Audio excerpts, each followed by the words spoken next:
I never thought I'd spend my 70th birthday sitting alone in a studio apartment, staring at a phone that wouldn't ring. My wife of 47 years had changed the locks. My 3 children hadn't spoken to me in 6 months.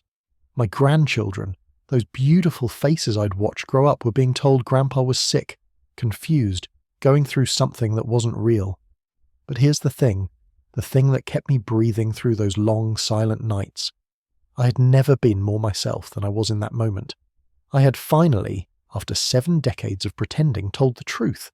I was gay, and it had cost me everything. My name is Robert, though everyone used to call me Bob. Good old Bob, reliable Bob. Bob who coached Little League and fixed neighbours' leaky faucets and never missed a church service. Bob who married his high school sweetheart and built a successful accounting firm and did everything exactly right according to the script I'd been handed at birth, except I'd been reading from the wrong script my entire life, and at 70 years old I finally couldn't do it anymore. The breaking point came on an ordinary Tuesday. I was sitting in my office, the same office I'd worked in for 40 years, and my grandson Tommy, 16 years old and full of fire, had just come out to me as gay. He was terrified, shaking, certain his parents would disown him. And I held him, this brave, beautiful boy, and I told him everything would be okay. I told him to be proud of who he was. I told him the world was changing and he could live authentically in ways previous generations couldn't. And as the words left my mouth, something inside me shattered, because I was 70 years old and I had never, not once, lived authentically. I had spent 7 decades in a prison of my own construction, and here was my grandson, ready to be free at 16. I told my wife that night. Margaret. God, Margaret. She was folding laundry in our bedroom, the same bedroom we'd shared for 47 years, and I just said it. No preamble, no gentle lead-in. I'm gay, Margaret. I've always been gay. The basket of towels fell from her hands. She didn't cry. She didn't yell. She just looked at me like I was a stranger who'd broken into her house. "Who are you?" she whispered. And I realised I didn't know how to answer that question. I'd been Bob the husband, Bob the father, Bob the provider for so long that Robert, the actual person underneath, was a mystery even to me. The next few months were a controlled demolition of the life I'd built. Margaret wanted me out immediately. My children, 2 daughters and a son, sided with her completely. They felt betrayed, lied to, deceived. My son Mark actually said I'd stolen their mother's life, wasted her best years. My daughter Patricia stopped answering my calls. My youngest, Sarah, sent me a single text message. I need time. That was 8 months ago. Time apparently was something I had plenty of now, and none of them wanted to share it with me. I moved into a 1-bedroom apartment in a part of town I barely recognised. Everything I owned fit into my car and a small U-Haul trailer. 70 years of life, reduced to boxes I could carry myself up 2 flights of stairs.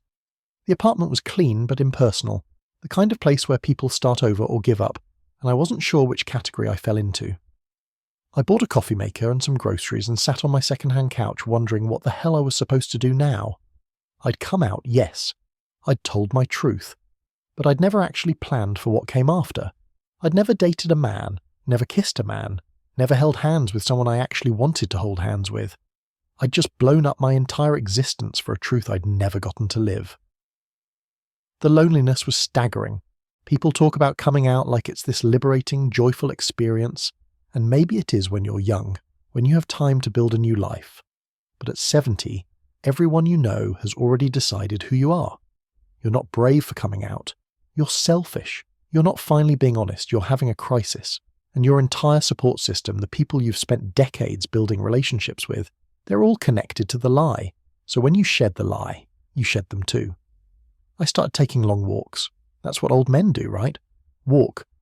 I'd walk through the neighbourhood, past coffee shops and bookstores and restaurants full of people living their regular lives, and I'd feel like a ghost, like I'd died in that old life but forgotten to stop existing.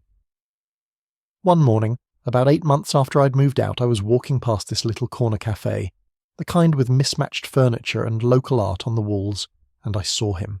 He was sitting by the window, silver hair catching the morning light, reading a paperback novel with complete absorption. He had on a cardigan, forest green, and reading glasses perched on his nose. And something about the way he held himself, The peaceful solitude of him made me stop walking. I stood there on the sidewalk like an idiot, just staring. He looked up, maybe sensing someone watching, and our eyes met through the glass. He smiled. Just a small, polite smile, the kind you give strangers, and I panicked and walked away. But I came back the next morning, and he was there again, same table, different book. This time I went inside. I ordered a coffee I didn't really want and sat 3 tables away, pretending to look at my phone while stealing glances at him. He had kind eyes. That's what I noticed.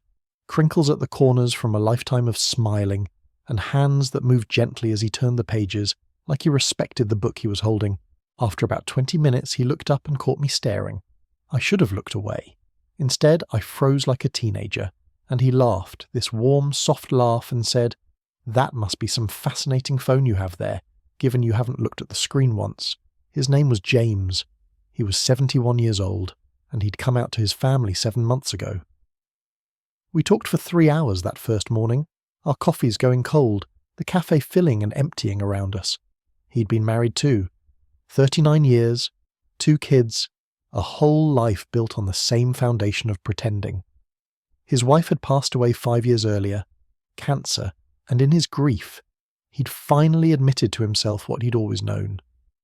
He'd spent the last few years quietly living as a gay man, but he'd only told his children recently. His son had cut off contact. His daughter was trying but struggling. We compared our wounds like war veterans, these damages we'd inflicted on ourselves and others just by trying to survive in a world that didn't want us. We started meeting every morning. It became my reason to get out of bed. 6:30 at the cafe, sitting by the window. Sometimes we'd talk for hours. Sometimes we'd sit in comfortable silence, just reading our books, occasionally sharing a passage or a thought. James had this way of listening that made you feel heard, really heard, maybe for the first time in your life. He didn't judge my choices, didn't tell me I should have come out sooner or stayed closeted longer. He just understood, in the way only someone who'd walked the same impossible path could understand. One morning, about a month into our friendship, it was pouring rain. I almost didn't go to the cafe, figured James wouldn't be there either. But something pulled me out of my apartment, some need to see him that felt bigger than logic. I arrived drenched, and there he was, already at our table with 2 cups of coffee waiting. "You came," he said, and the relief in his voice matched what I was feeling. "I almost stayed home," I admitted. "I'm glad you didn't," he said quietly. "I would have missed you." And that's when I knew this was more than friendship. This feeling in my chest, this lightness I hadn't felt in decades, maybe ever. This was what I'd been missing my whole life. We started spending time outside the cafe. James would come to my apartment and we'd cook dinner together.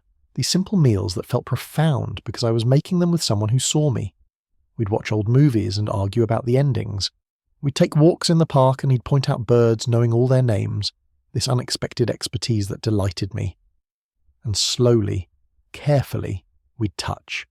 A hand on a shoulder, fingers brushing while reaching for the same coffee cup, the kind of tentative physical contact that teenagers take for granted but felt revolutionary to us. The first time James kissed me, we were standing in my kitchen. I was washing dishes and he was drying, this domestic scene that felt almost absurdly normal, and he just set down the towel, turned me toward him, and kissed me, gentle, questioning, like he was asking permission even as he was doing it. I was 70 years old, and it was my first real kiss, my first honest kiss, and I cried, right there with dish soap on my hands and James's lips on mine. I cried for all the lost years, all the moments I'd never had, all the love I'd kept locked away. He held me and said, "We're here now. That's what matters. We're here now.